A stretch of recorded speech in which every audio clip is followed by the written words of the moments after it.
Shooter, are you ready? Stand by. We're ready. Stand by.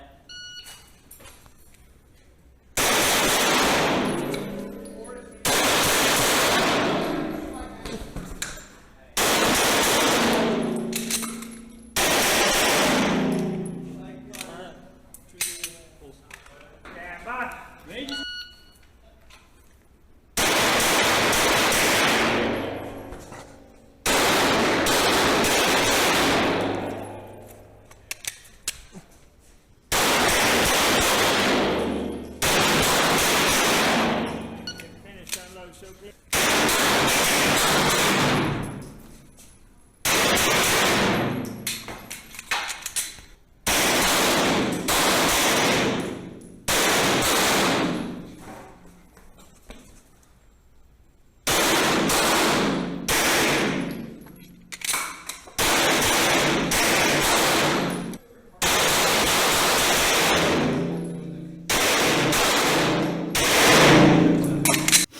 What up YouTube, Gunner South here. Going to have a shorter video, I hope. Basically I just wanted to go over what I had used the first half of this year for the CCP Division and IDPA.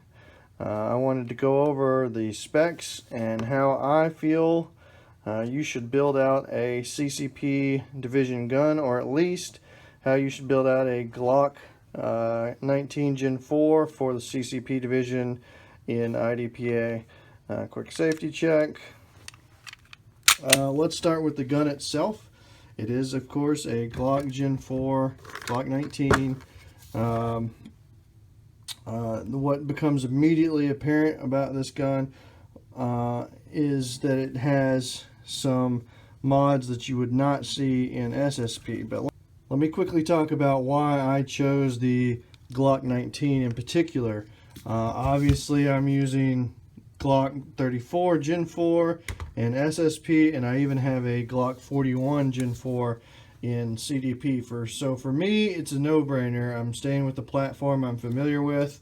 It's the platform that I know what the trigger feels like. I know how the operation works. All the reloads come second nature to me. I know what all the controls feel like. So for me, it's a basically, of course, you're going to go with the Glock 19. However, I feel the CCP Division in IDPA is geared towards this pistol. Some people have called the CCP Division the Glock 19 Division because the dimensions and everything that the IDPA box for the division kind of conforms around the dimensions of a Glock 19, from the thickness to the height, capacity, etc., etc. So I think that the Glock 19 is a super solid choice for CCP. It shoots like a full size, feels like a full size, just has an abbreviated grip. For me, actually, it fits perfectly. You can see I have very little hanging off the bottom here, and even that, you know, some of the Glock 19, you can see some of that's even made up by the Magwell. But I believe that the you know, 9mm, I saw some people shooting a Glock 30 in CCP. I feel like it's just putting yourself at a disadvantage. It's 9mm, the slide is light, it cycles quickly.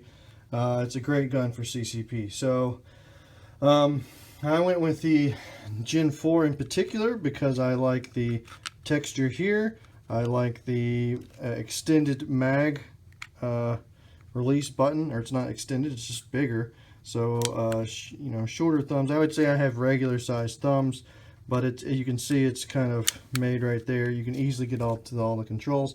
And then additionally, there's the double recoil spring in the Gen 4s, which I do believe also helps. So and of course, Glock reliability, right?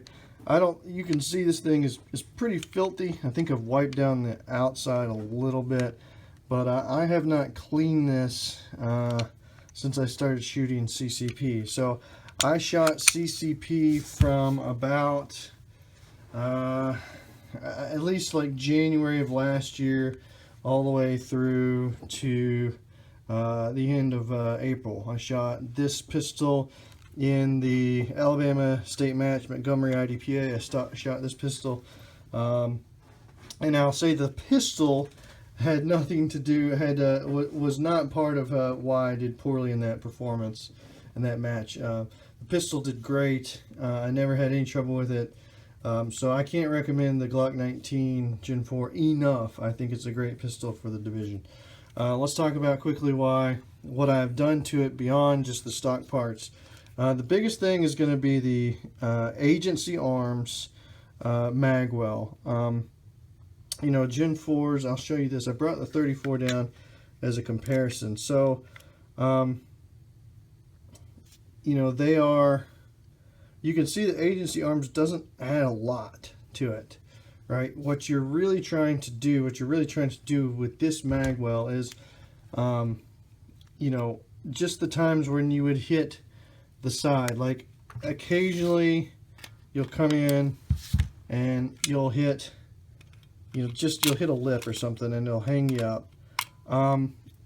You know, it's not gonna help you save a completely boggled reload, but it really will help you find that just imperfect reload will then go right in. You can see, you know, where it's helped me. This is probably several thousand reloads on it, and you can see it hasn't been abused because, you know, if you're going to completely miss the reload, you're going to completely miss the reload, but it's right here, it's there for you.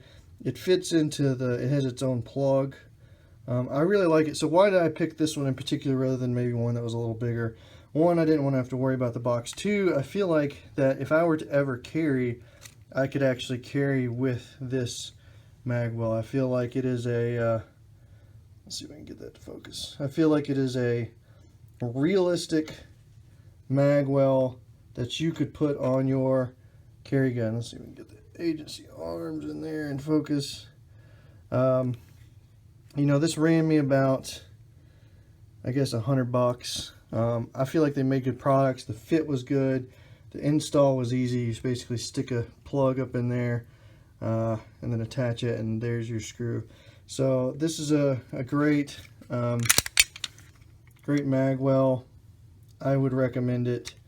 But what the biggest advantage is that it wedges your hand up higher in here. And then one of the guys who I got this from, who I saw it, he had it running on his Glock, and I was like, well, I gotta get me one of those. If you run it with a beaver tail, and you have to order the size with the beaver tail that you're gonna run. So if you run it with a medium beaver tail, this will actually be different size.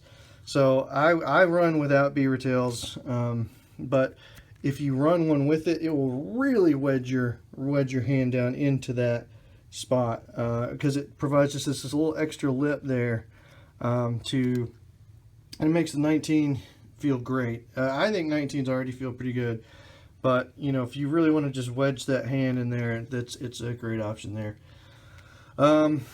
Things you will not see, just based off the outside of this gun, things you will not see is polished internals. You can kind of see on the extractor, I polished up everything. And the springs and connectors have been replaced with Zev springs. So obviously not that, I left that alone, but the trigger return spring, the connector has been replaced with a Zev Ghost, or a V4 race connector. Trigger return springs has been replaced. Basically went and ordered to Zev and ordered their spring kit and their V4 race connector, dropped it in, and I think the trigger is just, you know, Glock triggers are what they are when they come stock, but once you drop some cheap springs and a connector in it, you get a pretty good trigger, in my opinion. I've gotten used to the triggers on the Glock. I know exactly where to come to and then break, and then more importantly for me, I know just how far to let it out and take that next shot. So this is the trigger I run basically on all my guns. If I could, I would, if I was going to continue shooting CCP, I'd probably replace the serrated trigger with a flat trigger, just because I think they not a flat trigger, but a smooth trigger that comes on the 34. I've been told, and I cannot confirm, but I've been told that you can drop the trigger bar from a a 17-34 into a 19, it'll work just fine if you want the smooth trigger. So that's all I've done to the trigger, is put some springs in it and put a new connector in it, and it's dropped the trigger down from 5, 6 down to I think when I had measured them in the past, they were coming in at like 3 1/4, 3, some in there, and then they kind of wear in too. So that's what I do to a Glock trigger. When you're shooting CCP, one of the things I found out kind of the hard way is this isn't good enough for a shot right here. Like, you really got to be lined up and ready to go, and you have to be as smooth as you can on that trigger press, because if you pull it like that, 34 might be forgiving. Glock 19 with that sight radius, not as forgiving. So the trigger is important in CCP. You need to make sure that you have a good trigger in CCP, because you're going to want to pull straight back, and you're going to have a good trigger press, especially for some of the larger matches. They have some long range shots. You are not shooting a Glock 34. You are not shooting something with a long slide. So you really got to have good shots. It'll punish you if you get lazy, basically. And then finally, I have a Zev rear with the serrations to keep the glare down off the rear sight. This is the sight that I prefer on all my guns. I have zero problems with these. I really like them. I really think they work really well. And then I have a Dawson Precision front. Now, you might ask, why didn't you just order the front sight from Zev? Well, the problem with the front sight from Zev is that it's about that big, right? And the fiber optic rod is about that big. You can see, obviously, with the Dawsons, you get a lot more length, and that captures a lot more light and allows that front sight to really glow. If you want to go and watch the Glock 41 videos I have, I actually found that out when I put a full Zev sight of sights on the 41, and I noticed that it was about half the size and captured about half the light. Now, I went with it, I rolled with it on the 41, and it works fine, but when I'm ordering new sights for a new pistol, I get the Dawson front and I get the Zev rear, because the Zev rear has the serrations, the Dawson front has the length and the fiber optic rod to capture all that light. I've never had one of these break on me yet. I'm sure it's just a matter of time before it breaks, but I have not had, let's focus, sorry. Let's see if I can get that. The fiber optic rod has not broken yet on any of my Dawson front sights. And, some people, you see how I've left it as it came from the factory, which is kind of recessed into there. Some people will actually cut this one and really melt it out so it's even bigger and it falls out. I like the clean shape, the clean dot that comes with if you take it where it comes from the factory. But that sight picture is what I'm used to. That sight pictures, between everything, this is basically set up just like my 34, except it's smaller and it's got a Magwell. Additional things that I might do if I was to continue to shoot the CCP Division, which I'm not. I kind of got tired of 8+1, but that's a whole nother issue. But if I was going to continue to shoot CCP, what I would want to do is file off the finger grooves here. And that's kind of a more recent revelation for me as to that I really prefer that. Because when you grip this, if you grip really high, it's going to move your fingers into those grooves. And for me, it's not really too much of an issue, but I think if I did some stippling on this front and I took those off, it would just be a consistent place for me to put my fingers. Whether I came in slightly high, slightly low, it would all work. And so that's why I am going with, if I were to continue to shoot this, another mod I would make would be take the finger grooves off with maybe a little stippling or front straps checkering. You can do that in the CCP Division. It's basically the same rules as ESP, which explains the Magwell. And I'll go ahead and throw this out there because I see a lot of guys do it, and I think it's just silly.